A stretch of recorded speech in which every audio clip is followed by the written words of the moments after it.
सहारा जंगल में सारे पंछी बहुत डरे हुए हैं क्योंकि जंगल में बहुत बड़ा तूफान आने वाला है। सारे पंछी परेशान होकर खड़े हुए थे। उन्हें डर था कि अगर बड़ी बारिश होगी तो सब पंछी के घोंसले तबाह हो जाएंगे। दोस्तों, हम सब पर बहुत बड़ी एक विपदा आन पड़ी है। हमारे मौसम के जानकार पक्षियों ने यह सूचना दी है कि 2 से 3 दिन में बारिश के साथ साथ बहुत बड़ा तूफान आने वाला है। आप सबको जल्द से जल्द घोंसले पक्के करने होंगे। सब पंछी डर के मारे एक दूसरे की तरफ देख रहे थे। उसमें से एक पंछी ने कहा, राजा जी, हम 2 दिन में कैसे घोंसला बनाएंगे? लकड़ियाँ जमा करने में ही हमें 7 से 8 दिन लग जाएंगे। तुम चिंता मत करो, हमने इसकी व्यवस्था पहले से ही कर ली है। हमारे राज्य के भंडार में कुछ लकड़ियाँ जमा है। आपातकालीन समय के लिए इसे रखा था। अब इसका इस्तेमाल करने का समय आ गया है। हमारे सहारा राज्य के सिपाही आपके घोंसले के नीचे कुछ लकड़ियाँ डाल देंगे। आपको सिर्फ अपने घोंसले पक्के करने हैं। चलो, अब घोंसलों की तैयारी में लग जाओ। सारे पंछी अपने अपने घोंसले की तरफ निकल पड़े। अब मैं क्या करूं? मेरा तो इस दुनिया में कोई नहीं है और अब मुझसे ये सब काम भी नहीं होते।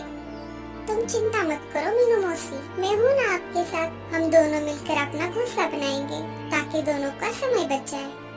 नहीं नहीं, मुझे किसी का एहसान नहीं चाहिए। अगर कहीं तुमने बारिश के समय घोंसले से बाहर निकाल दिया तो मेरा क्या होगा फिर? मैं कहाँ पर जाऊंगी? ऐसी बात नहीं है मीनू मौसी, मैं तो हम दोनों के भले के लिए कह रही थी ताकि दोनों का समय बच जाए। रहने दो, मैं देख लूंगी। ठीक है, जैसे आपकी मर्जी। सब सिपाही पंछी की राह देख रहे थे। सबको घोंसला जो बनाना था। थोड़ी देर बाद सिपाही पंछी लकड़ियाँ लेकर आ गए। उन्होंने हर एक पेड़ के नीचे लकड़ियाँ डाल दी। मीनू मौसी और लाडो लकड़ियों के पास आ जाती है। उन दोनों से पहले कालू कौवा और भूरा कौवा वहाँ पर पहुँच चुके थे। आ गए दोनों। काम के समय पर तो गायब रहोगे और जब प्रसाद बट रहा हो तो दोनों पहले से हाजिर रहते हैं। मतलब ही कहीं के। अरे मीनू मौसी, इन लकड़ियों पर सिर्फ तुम्हारा नाम नहीं लिखा है, इन पर हमारा भी अधिकार है।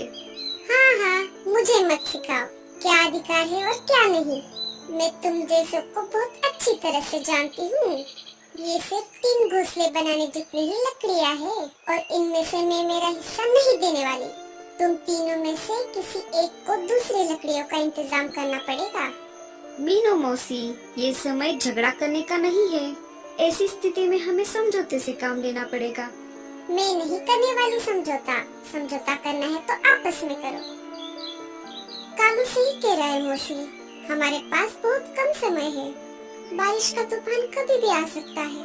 हम चारों में से किसी 2 को एक घोंसले में रहना होगा। ऐसा करो, कालू और भूरा मिलके एक घोंसला बना सकते हैं। दोनों की जोड़ी अच्छी बनेगी। नहीं नहीं रे बाबा, एक कालू बहुत ही आलसी और कामचोर है, इसकी और मेरी नहीं बनेगी। कालू भैया, अब हमारे पास दूसरा उपाय नहीं है। अगर आपको कोई परेशानी नहीं है तो हम दोनों साथ में घोंसला बना लेते हैं। मुझे कोई परेशानी नहीं है लाडो। तो चलो फिर हम घोंसला बनाने की जगह तय करके आते हैं। हाँ हाँ, जाओ जाओ। वैसे भी मुझ जैसी अबला चिड़िया की कौन मदद करने वाला है। आप भी हमारे साथ चलिए, हम सब अच्छी जगह तय करते हैं। मुझे कम अकल मत समझो, मैं क्या बेवकूफ लगता हूँ? मैं तुम तीनों से अच्छा घोंसला बना सकता हूँ। भूरा कहते हैं मुझे। लाडो, चलो हम हमारा काम करते हैं। सब घोंसले की जगह ढूंढने लगे। कालू भैया, आप बताइए घोंसला कहाँ बनाना चाहिए? अरे उसे क्या पूछ रही हो, मैं बताती हूँ। वैसे भी तुम दोनों से ज्यादा मुझे अनुभव है। घोंसला ऐसी जगह पर बनाना होगा जहाँ पर लकड़ियाँ लाने में परेशानी ना हो। नहीं लाडो, घोंसला ऐसी जगह पर बनाना होगा जहाँ पर बाढ़ का पानी ना पहुँच पाए। आपने ठीक कहा कालू भैया, हम ऊंची जगह पर ही घोंसला बनाएंगे। हाँ हाँ, तुम्हें तो उसकी बात ही ठीक लगेगी। तुम्हारे घोंसले का पार्टनर जो है, मैं तो चली मेरा घोंसला बनाने। ऐसा कहकर मीनू मौसी लकड़ियाँ लाने के लिए निकल पड़ती है। लाडो, तुम घोंसला बनाने में माहिर हो, तुम घोंसला बनाओ, मैं तुम्हें लकड़ियाँ ला कर दूंगा। कालू भैया, इससे हमारा काम भी आसान होगा। अब क्या था, सब तो तय हो चुका था। कालू लकड़ियाँ उठा कर लाता और लाडो घोंसला बनाने लगती। इधर भूरा कौवा वजन में हल्की लकड़ियाँ उठाकर अपनी डाली पर रख रहा था। मैं चुपके से जाकर कुछ लकड़ियाँ उठाकर लेकर आती हूँ। इधर भूरा जमीन से लकड़ियाँ उठाकर पेड़ की डाली पर रख देता और इधर मीनू मौसी उस रखे हुए लकड़ियों को उठाकर अपने डाली पर रखती। अरे, ये क्या हो रहा है? बहुत देर से मैं लकड़ियाँ इकट्ठा कर रहा हूँ, पर लकड़ियाँ तो जमा ही नहीं हो रही। चलो, मुझे लगता है इन लकड़ियों से मेरा घोंसला बन जाएगा। ऊपर कालू और लाडो के मेहनत की वजह से उन दोनों का घोंसला बनकर तैयार हो गया। उन दोनों का घोंसला तैयार हो चुका है। ये देखकर मीनू मौसी बहुत चलने लगी। ओई माँ, मर गई रे। लाडो और कालू दोनों मीनू मौसी के पास आ जाते हैं। क्या हुआ मौसी? लगता है ज्यादा वजन उठाने की वजह से मेरे पैर में मोच आ गई है। अब मैं घोंसला कैसे बना पाऊंगी? आप रहने दीजिए मीनू मौसी, हम हैं ना, हम आपको घोंसला बनाने में मदद करते हैं। मुझे लगता है आपको मेरे घोंसले के बाजू में घोंसला बनाना चाहिए। मुझे लगता है मैं ज्यादा ऊपर उड़ नहीं पाऊंगी, तुम यहीं पर घोंसला बना लो। ठीक है मौसी। ऐसा कहकर लाडो और कालू ने मीनू मौसी का घोंसला बनाना चालू कर दिया। मीनू मौसी मस्त आराम कर रही थी और दोनों घोंसला बनाने में लग गए। थोड़ी ही देर में घोंसला बनकर तैयार हो गया। लो मौसी, घोंसला बनकर तैयार है।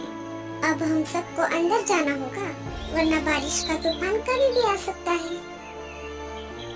इधर भूरे ने जैसे तैसे अपना घोंसला तैयार कर लिया और वैसे ही अंदर जाकर सो गया। कालू भैया, मुझे नहीं लगता कि बारिश 4-5 दिन रुकने वाली है। हमें अनाज का प्रबंध करना होगा। हाँ लाडो, मुझे एक जगह पता है, वहाँ पर बहुत सारा अनाज है। हम जाकर वो अनाज लेकर आते हैं। दोनों ने 4 से 5 दिन तक चले इतना अनाज इकट्ठा कर लिया। रात हो गई, सब अपने अपने घोंसले में बैठे हुए थे। तभी तेज बारिश के साथ साथ बहुत बड़ा तूफान भी आ गया। हम आशा करते हैं कि बारिश इतनी तेज ना हो। पूरी रात जैसे तैसे निकल गई। सुबह हो गई। भूरा कौवा मजे में सो रहा था। तभी उसके पैरों में कुछ महसूस होने लगा। अरे, ये क्या हो रहा है? मेरे पैर इतने ठंडे क्यों हो गए हैं? भूरा नीचे नजर घुमाता है तो बारिश का पानी पूरे घोंसले में फैल चुका था। भूरा उस डाली से उड़कर ऊपर वाली डाली पर जाकर बैठता है। मुझे लगता है पानी इससे ऊपर नहीं आएगा। थोड़ी देर बाद पानी उसके पैरों तक आ ही जाता है।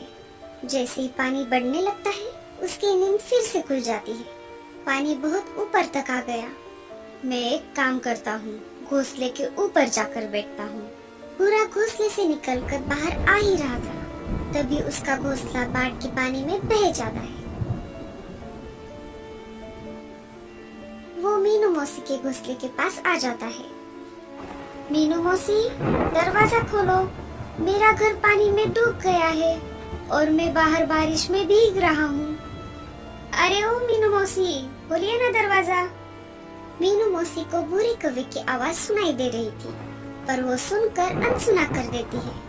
ये तो मीनू मौसी की आदत ही है, किसी की मदद ना करना और खुद की भलाई का इंतजाम करना। भूरा कौवा लाडो के घोंसले के पास आ जाता है। लाडो, कालू, दरवाजा खोलो, मेरा घर तो डूब गया, मुझे अपने घर में ले लो। अरे लाडो, कालू, अरे खोलो जल्द से दरवाजा, नहीं तो मैं मर जाऊंगा। लाडो चिड़िया अंदर से घोंसले का दरवाजा खोल देती है। दोनों उसे देखकर चौंक जाते हैं। हमने तुम्हें पहले ही बताया था, बारिश बहुत तेज होने वाली है। अब चलो जल्दी से अंदर आ जाओ। तीनों खिड़की से बाहर का नजारा देख रहे थे। तभी अचानक मीनू मौसी के चिल्लाने की आवाज आ जाती है। अरे मुझे बचाओ कोई! अरे लाडो, कालू, कहाँ गए सब के सब? अरे कालू भैया, लगता है मीनू मौसी किसी मुसीबत में है, हमें उन्हें बचाना होगा। उसके साथ ऐसा ही होना चाहिए। ऐसी बात नहीं है, वो हमारी दोस्त है और हमें किसी मुसीबत में फंसे हुए पंछी की मदद करनी चाहिए, चाहे वो हमारा दुश्मन ही क्यों ना हो।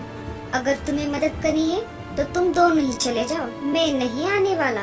कालू और लाडो घोंसले से बाहर चले जाते हैं। दोनों ने बाहर आकर देखा तो मीनू मौसी पानी में बह रही थी। तभी कालू पेड़ की डाली की सहायता से मीनू मौसी को पानी से बाहर निकालता है। चलो हम घोंसले के अंदर चलते हैं। जैसे ही तीनों घोंसले में जाने वाले थे, लाडो का घोंसला भूरे कौवे के साथ ही पानी में डूब जाता है। भूरा कौवा पानी में डूबने लगता है। कालू भैया, ये क्या हो गया? हमें भूरे कौवे को भी बचाना होगा।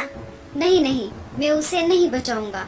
तुमने देखा नहीं वो कैसे मीनू मौसी को बचाने के लिए इनकार कर रहा था। कालू भैया, अभी अभी तो आप कह रहे थे मुसीबत में फंसे पंछी की मदद करनी चाहिए, चाहे वो हमारा दुश्मन ही क्यों ना हो। ठीक है बाबा, बचाता हूँ। अरे मर गया रे, बचाओ। अरे देख क्या रहे हो सबके सब, कोई तो बचाओ मुझे। अगर मैं तुम्हारे साथ आ जाता तो ये मुसीबत नहीं आती। कालू उसे पानी से बाहर निकालता है और उसे ऊपर से डाली पर छोड़ देता है।